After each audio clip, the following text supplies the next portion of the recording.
Olá, seja bem-vindo a mais uma aula do curso DevOps ETM. Hoje iremos tratar sobre versionamento de código com Git e GitHub. Os objetivos dessa aula são aprender controle de versão com Git, utilizar o GitHub como plataforma de colaboração e automação. Então, vamos lá. O que é o Git? O Git ele é um sistema de controle de versões. Ele permite rastrear mudanças no código e fazer trabalho em equipe de forma fácil e segura.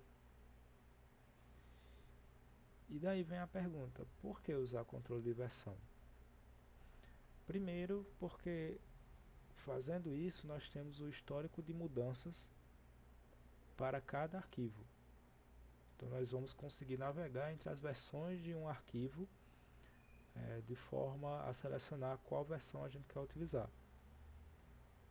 E com isso é possível colaboração segura, porque cada pessoa ela pode mexer e alterar o mesmo arquivo com versões diferentes e ainda assim a gente conseguir manter a integridade do arquivo, né? Manter a coerência do arquivo.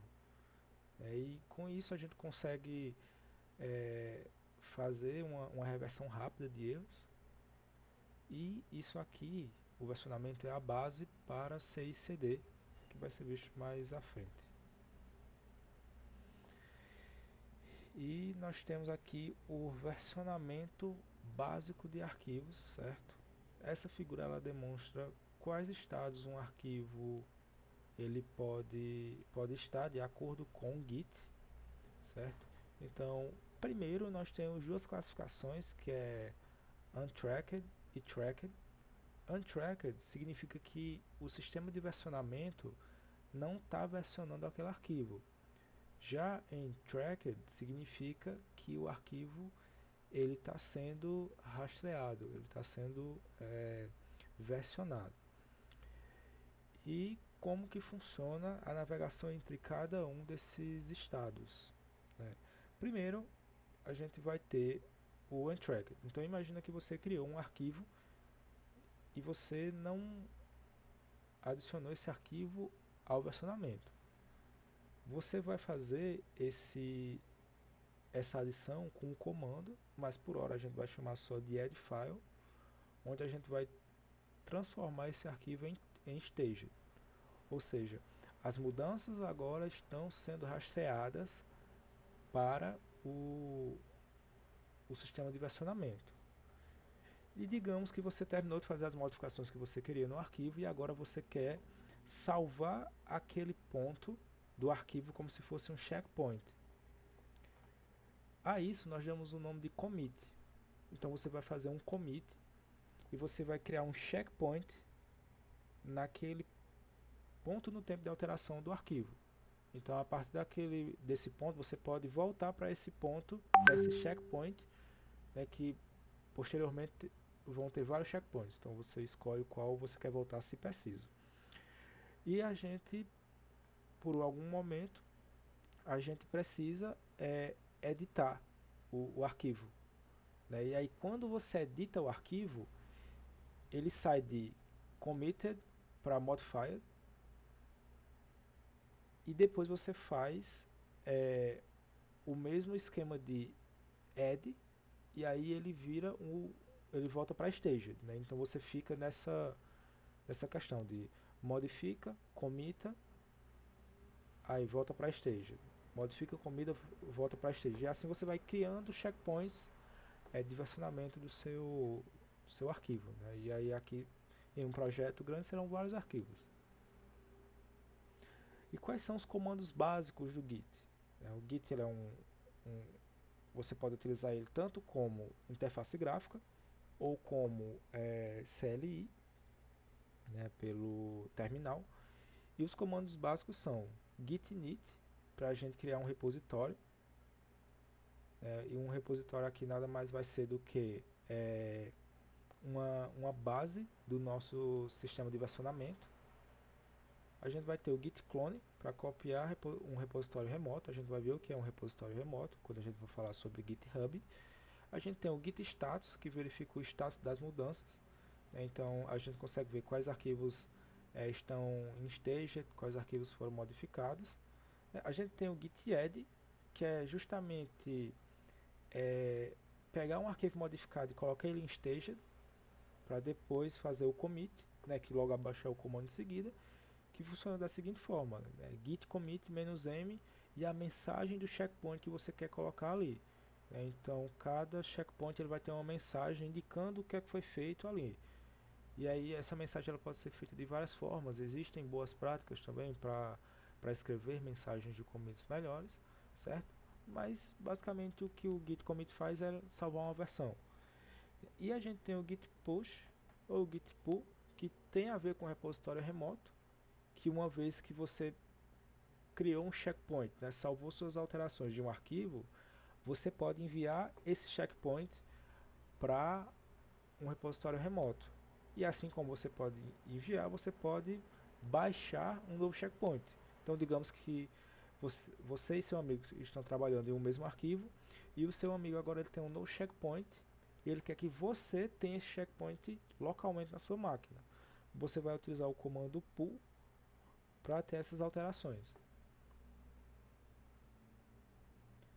E aí falando um pouquinho sobre branches e git flow, quando a gente está versionando, pode surgir a necessidade de nós criarmos linhas de desenvolvimento paralelas de um mesmo arquivo ou de mais de um arquivo. Então, pensa o seguinte, que você está desenvolvendo uma feature, você está desenvolvendo uma nova funcionalidade, e o seu colega também está fazendo isso. Só que o seu colega ele acabou descobrindo uma falha. E ele falou para você que cuidaria dessa falha. E para não atrapalhar, para não criar conflito, porque ele pode acabar mexendo em coisas que vão quebrar, por exemplo, o código que você está desenvolvendo, ele cria uma coisa chamada branch, que nada mais é do que uma versão do código onde ele vai mover o código para fazer as alterações em uma linha paralela, como está sendo mostrado aqui na figura, onde futuramente, depois de resolver esse problema, a gente pode juntar o código que você estava desenvolvendo com o código que seu amigo desenvolveu para cuidar de um erro. Então, um desses exemplos é o hotfix, que é um tipo de branch onde apareceu um probleminha que tem que ser resolvido. Então, se cria uma branch só para resolver esse problema, para não tratar esse problema numa branch principal, que geralmente fica sendo usada para ser a branch oficial. E a gente tem vários outros tipos de branch, então tem branch de release. Então para cada release que pode ser feita, você pode criar uma nova branch, ou uma de develop, por exemplo, tá? Visando evitar conflitos e garantir que a sua branch principal, que é a branch main, ela não seja modificada de qualquer forma, sempre seja modificada por algo que a gente vai falar futuramente, que é o pull request, que é uma forma de subir o código de forma mais segura, porque vai ter a averiguação humana ali. Tá? Então, enxerguem branches como versões paralelas, certo? Do mesmo código. E aí, falando um pouquinho de branches, a gente entra justamente no caso de beleza, eu agora tenho essas duas linhas de desenvolvimento. A que eu estou desenvolvendo uma funcionalidade nova, e a do meu colega de trabalho que está resolvendo um problema. como que a gente vai juntar, né, esses dois desenvolvimentos. E aí surge o Merge e o Rebase. Então, qual é a diferença? Né? O Merge, ele basicamente ele vai unir o histórico de duas branches em uma só. Então, ele vai selecionar quais mudanças permanecem em um arquivo em caso de conflito. Né? Então, essa aqui é uma das coisas que pode acontecer. Né? Então, de repente, durante o desenvolvimento, você mexeu em um arquivo, seu colega também mexeu enquanto estava desenvolvendo outra coisa ou resolvendo algum erro, e é, esse conflito ele vai ter que ser resolvido. Né? E muitas vezes é resolvido manualmente. Né? Então, ele é usado para trazer mudanças de uma branch. Tá? Então, trazer uma feature para a branch main, por exemplo. Né? E aí, tem tipos de merge, né? Tem o fast forward, que é quando não há divergência, certo? E o merge commit, que quando há mudanças em paralelo e se cria um commit de junção. Né? Então é criado um checkpoint para dizer, a partir daqui, duas branches foram juntadas, duas branches foram mergeadas. Né? Tem esse termo. Né? E aí, né, como já falado, eles podem gerar conflitos que são resolvidos manualmente. E qual é a diferença do rebase? O rebase, no lugar de criar um commit para o merge, o rebase ele vai copiar parte do commit, né, vai copiar os commits de uma branch na outra. Né, então ele faz como se fosse uma replicação mesmo de commits. Né, de pegar os commits que seu colega fez para resolver o problema X, e ele vai pegar esses commits e vai copiar na branch que você está desenvolvendo, caso for feito, né, essa junção. Né, e aí isso mantém o histórico linear. Certo? Então é como se você no final do dia você não tivesse criado outra branch. Tá, e aí aqui tem um exemplo, tá? Que a gente na esquerda tem um merge e na direita tem o rebase. Tá? Então notem que o merge, né, basicamente os commits que foram feitos na outra branch, né, que é a branch amarela. Né, aqui a gente tem duas branches, né, a principal, que é a azul, e a amarela. Então notem que no merge esses commits eles são meio que fundidos tudo em um commit para dizer, a partir daqui, desse checkpoint, a gente tá com a fusão de duas branches.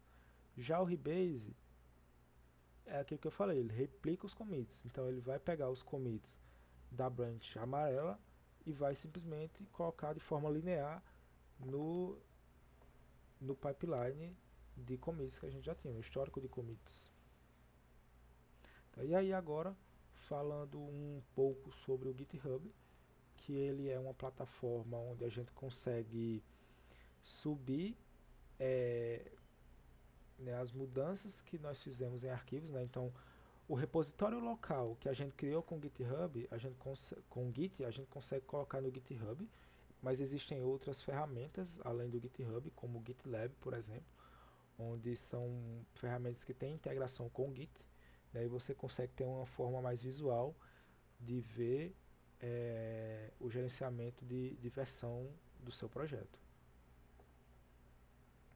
Então, o que é o GitHub? Ele é uma plataforma online baseada em Git para hospedagem e colaboração em projetos de software.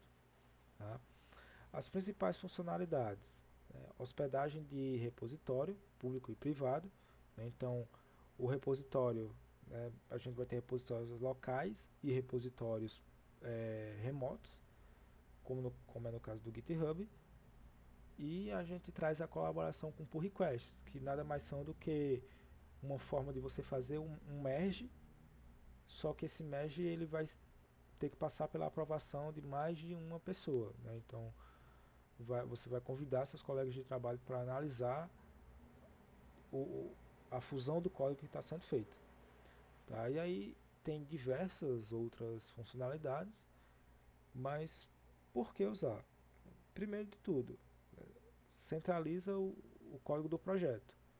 Tá? Então, além de você ter isso localmente na sua máquina, você tem esse código em um lugar onde está disponível para que a sua equipe ela consiga acessar esse código de forma fácil. Tá? Então, permite a colaboração entre desenvolvedores do mundo todo, né, como eu já falei. Esse código ele vai ficar exposto e você vai definir quem pode ter acesso. Tá? E tem muitas integrações com ferramentas de qualidade, segurança e deploy, né, como a gente vai mostrar ao decorrer do curso. E aí aqui tem só um avanço daquela figura que eu mostrei, certo? Onde agora a gente tem de fato os commits sendo mostrados, né, e os comandos utilizados. Então imagina, você está no seu workspace, certo? Onde você tem os arquivos modificados. E aí você dá um git add. Quando você faz isso, você está na área de stage, ou seja, as modificações que foram feitas no arquivo, agora elas estão sendo rastreadas. Você faz o git commit para criar um checkpoint, e quando você dá o git push, isso localmente, o remote origin do seu repositório ele vai ser acionado para que possa ser enviado para o repositório remoto, né? Ou seja, no nosso caso o GitHub, né? Cada repositório local ele pode ou não ter um remote origin repositório, que nada mais é do que se existir no projeto qual repositório remoto é o repositório do projeto, tá? Então isso pode ter ou não, tá? E aí a gente vai ter várias questões como o git pull, o git merge, tá? O git fetch, que é só uma questão de atualização de commits, certo? E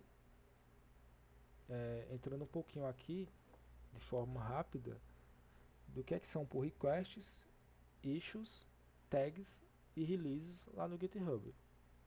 Um pull request, ele nada mais é do que uma solicitação para você mesclar código, para você fundir o código de uma branch com outra. Então imagina que no seu trabalho foi pedido para você desenvolver uma nova funcionalidade. Aí você sabe que o produto já está rodando, já está em produção, por exemplo, e é solicitada essa nova função.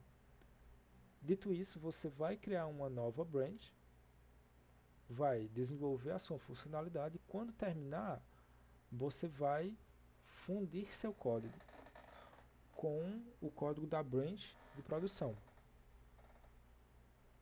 E para fazer isso, é necessário passar por uma espécie de homologação, que nada mais é do que o pull request.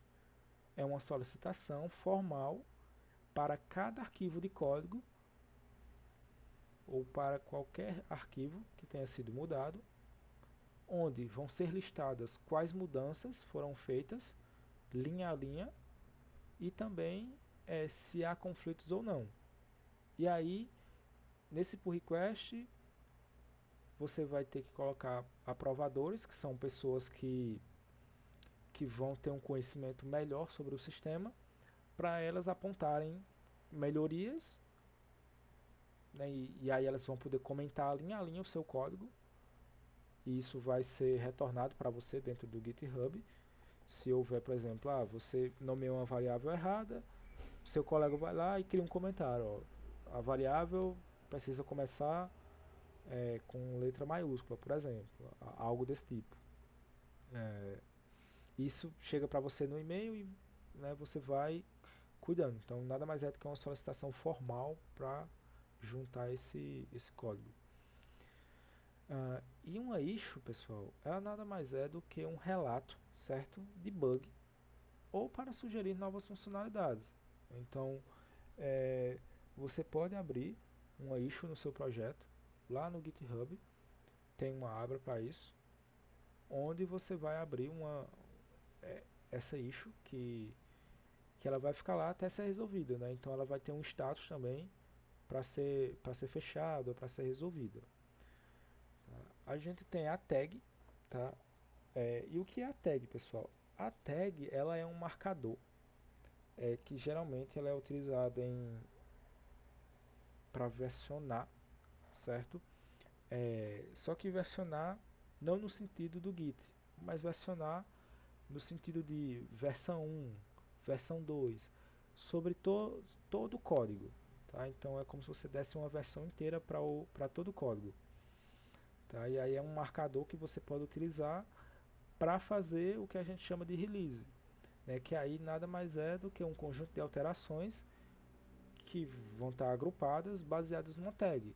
Né? Então nota, você tem um versionamento mais interno ali do seu código, onde você vai mapear cada mudança que foi feita, e você pode ter um conjunto dessas modificações, onde você coloca uma tag e fala, isso aqui é a versão 1 do meu software.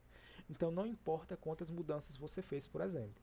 Você pode fazer 1000 mudanças e falar, agora essa aqui é a versão 1 do meu código, com uma tag. E depois você faz a release dessa versão 1, utilizando o recurso de tag e de release.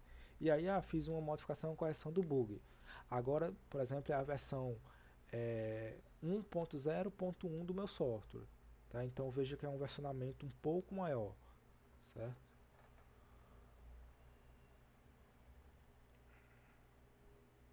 E aí, pessoal, vamos para a prática.